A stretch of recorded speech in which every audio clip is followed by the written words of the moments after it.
நம்ம ஹோட்டலுக்குலாம் போனோம்னா ஒரு சுவையான தக்காளி சட்னி தருவாங்க. நம்ம வீட்டில் அதே தக்காளி சட்னியை ட்ரை பண்ணோம்னா சில சமயங்கள்ல கண்டிப்பாக வராது. இன்னைக்கு நம்ம ஒரு சில டிப்ஸோட அந்த தக்காளி சட்னி எப்படி செய்யலான்னு தான் பார்க்க போகிறோம். இது இட்லி தோசையோடலாம் தொட்டு சாப்பிடும்போது அவ்வளோ அருமையாக இருக்கும். இது இப்போ நம்ம எப்படி செய்யறதுன்னு பார்க்கலாம். வெல்கம் டு டுடே சமையல்.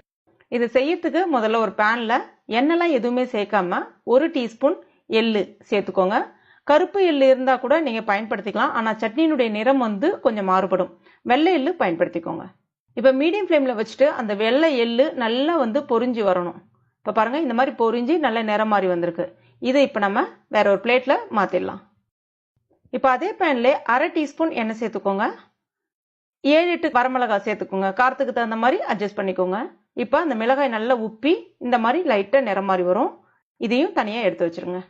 அடுத்ததான் அதிலே எண்ணெய் இருக்கும். ஒரு 1/2 கைப்பிடி அளவுக்கு கருவேப்பிலை இலைகள் சேர்த்துக்கோங்க.